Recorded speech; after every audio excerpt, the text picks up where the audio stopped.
बिल्कुल हेमंत भाई, बहुत बड़ी बात कही है। मैं हिमांशु भाई आपके पास आता हूँ, फिर मैं स्वामी जी के पास आऊंगा। मैं आपने सारी बात सुनी जो हेमंत भाई ने कही है।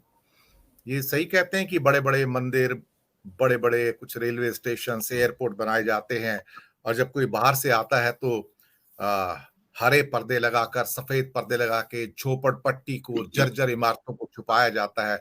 बंबई के अंदर, अहमदाबाद के अंदर, भारत के बाकी शहरों में, इंदौर हो या कहीं भी हो, G20 की मीट में तो शहर शहर वो बड़े बड़े पर्दे लगे हुए हैं, ताकि गरीबी के ऊपर, गरीबों के ऊपर नजर ना पड़ जाए, उन 80-100 करोड़ के ऊपर नजर ना पड़े जो भूखे हैं, जिनको खाने को रोटी नहीं है। यानी कि मरते हो तो मरो, गुर्बत में जीते हो तो जियो, भीख मांगते हो तो मांगो, पर हिंदू धर्म की रक्षा करो, क्योंकि वही तुम्हारा असली, क्या कहते हैं कि इस देश में रहने का उद्देश्य है। कुछ वैसा ही जैसा अफगानिस्तान में हो रहा है।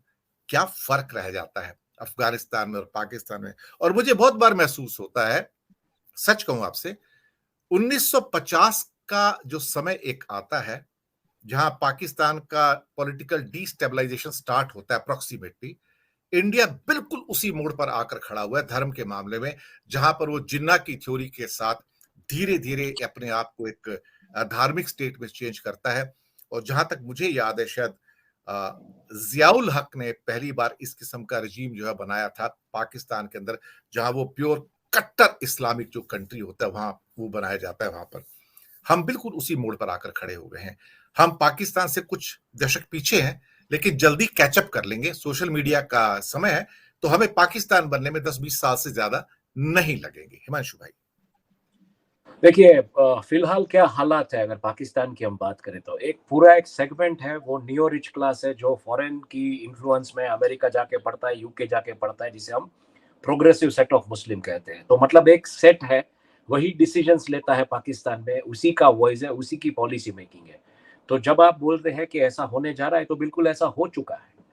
अगर आप एक मुल्क की बात करें, एक देश की बात करें, भारत की, तो भारत में आज मुझे आप समझाइए कौन सी ऐसी, मतलब आप बोल रहे हैं कि आप पांचवी सबसे बड़ी अर्थव्यवस्था है जहां पे 80 करोड़ लोगों को राशन दिया जाता है। अगर मैं पूरी दुनिया की बात करूं, जिस तरीके से प्रोफेसर हेमंत जी ने कहा कि ऐसा नहीं है कि गरीबी कहीं पे नहीं है, गरीबी सब जगह पे है। पूरी दुनिया कर्जे पे जी रही। आज हालात ये है, अगर 2008 की हम क्राइसिस की बात करें, लेमन ब्रदर्स की, तो वहां उससे निकलने के लिए आपने लो interest rate, zero interest rate में लेके आप चले गए, लेकिन प्रॉब्लम सॉल्व नहीं हुई। और रिच और भी रिच होता गया, और वो पॉलिसी डिसीजन मेकिंग में आ गया। उसने जिस तरीके से फंडिंग की, जो भी किया, तो राइट विंग गवर्नमेंट्स या न्यू ऑर्डर ऑफ वर्ल्ड वाले लोग आ गए सत्ता में। और आज हालात ये है कि अगर फेड इंटरेस्ट रेट बढ़ा रहा है तो भी प्रॉब्लम सॉल्व नहीं हो रही है, तब भी जाके हम रिसीजन की कगार पे खड़े हैं, और डेट वहीं की वहीं है। और इन्फ्लेशन का मार इतना है कि लोगों को रोजमर्रा के खाने पीने के भी प्रॉब्लम है।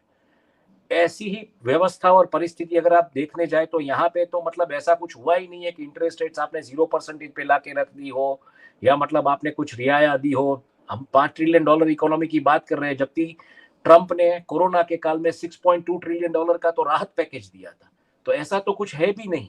और उसके ऊपर ये जो मतलब एक अफीम चटाया जाता है धर्म के नाम पे, तो आप सोचिए कि एक पूरी जनरेशन कैसी होगी आज से 20 साल के बाद।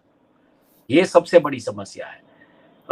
कुछ गुजराती लिटरेचर के लोगों ने एक जमाने में कहा था कि आज अगर ये शिक्षा की परिस्थिति है, तो आने वाले 20 या 40 साल के बाद क्या परिस्थिति होगी। तो आज हम देख रहे हैं कि ये हालात हो गए कि लॉजिकल थिंकिंग नहीं है कहीं पे भी।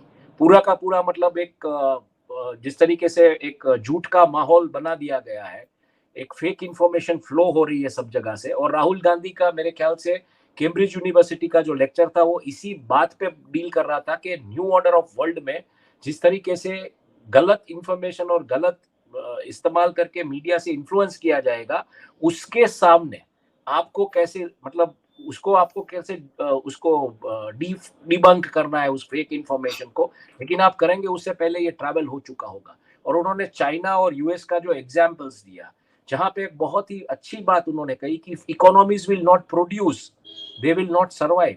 तो आज हम उस कगार पे आ चुके हैं।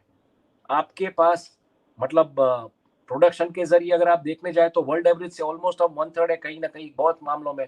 पावर कंजम्पशन की बात कर लीजिए, स्टील कंजम्पशन की बात कर लीजिए, तो ये सब मुद्दों पे तो बहस कहीं होती नहीं है। अगर ये मुद्दों पे बहस होगी तो इन्वेस्टमेंट्स भी आएगा, नौकरियां भी मिलेगी, लेकिन ये सब तो आपको करना नहीं। आपको 80 करोड़ लोगों से ज्यादा और लोगों को अनाज देना है, और आप किसे इंप्रेस कर रहे हैं पर्दे डाल के?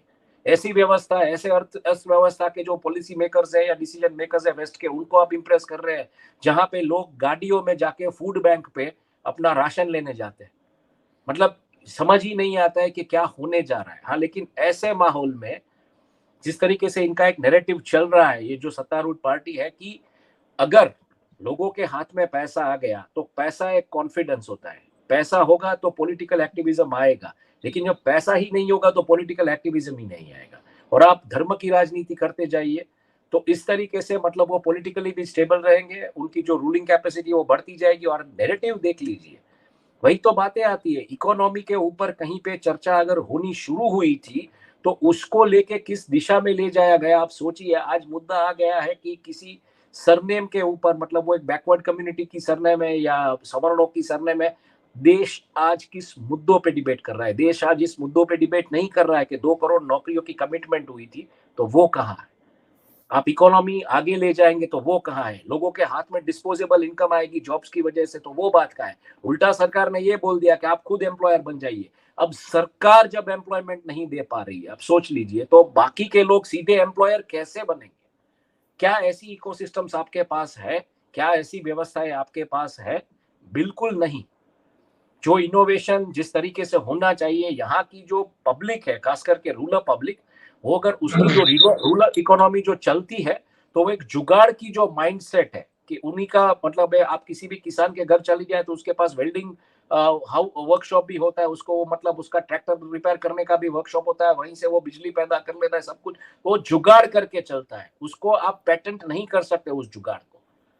तो इनोवेशन भी नहीं हो रहा है, और इनोवेशन ज्यादातर वेस्ट से ही आ रहा है। ईस्ट तो एक कंज्यूमर है, लेकिन उस दिशा में भी कुछ काम नहीं हो रहा है। और ऊपर से एक ऐसी अर्थव्यवस्था जो बेसिक कमोडिटीज है कंजम्पशन की, अगर हम ऑयल की बात करें तो वो भी इंपोर्ट कर रही है। ऑयल इंपोर्ट करने के लिए करेंसी भी इंपोर्ट कर रही है, और उसमें से कुछ बताए और सॉवरेन रेटिंग करनी है, तो वो जो करेंसी है गोल्ड, वो भी हम इंपोर्ट कर रहे हैं। उस गोल्ड को खरीदने के लिए भी फिर से हम करेंसी इंपोर्ट कर रहे हैं। तो ऐसे माहौल में आपकी जो पॉलिसीज है, प्राइमा फेसी पॉलिसीज, मतलब इर्रेस्पेक्टिव ऑफ गवर्नमेंट, आपकी 4 पॉलिसीज और आपके 4 मतलब कंसर्न्स होने चाहिए: national security, water security, economic security and energy security and food security. ये 5 सिक्योरिटी के आयाम पे तो कहीं बात ही नहीं हो रही। बात हो रही है तो किसी धर्म का कोई बड़ा सा मतलब आप एक बना दीजिए, उसके ऊपर मतलब आप पब्लिक निकल जाएगी, उसके ऊपर ट्रोलिंग होगा, उसके ऊपर बातें होगी, उससे बेसिकली लोगों का क्या मतलब, लोगों की पेट की आग बुझेगी? सबसे पहला सवाल ये हो नहीं रहा है। और इतना बड़ा रूलर मतलब एग्रीगेरियन इकोनॉमी, जिसके पास 12 महीने अगर हम देखने जाए तो 12 मासी हार्वेस्ट की व्यवस्था है, रबी क्रॉप्स है, हमारे पास खरीफ क्रॉप्स है, सब कुछ है, इतना नेचुरल रिसोर्सेज, इतने सारी नदियां, झरने, झील, तालाब, क्या कर रहे हैं हम उसका?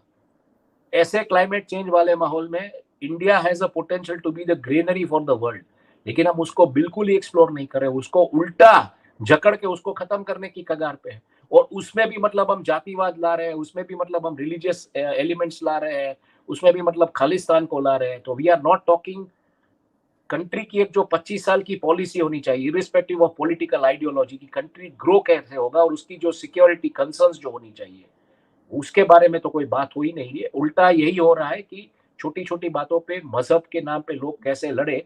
तो बिल्कुल आपने जैसे एग्जांपल दिया उस तरीके से हम जा रहे हैं। एक लिमिटेड क्लास का होल्ड रहेगा, एक लिमिटेड क्लास के पास एजुकेशन रहेगा, एक लिमिटेड क्लास के पास एक्सेस रहेगा, बाकी की जो प्रजा होगी वो स्लेव माइंडसेट में ही जिएगी।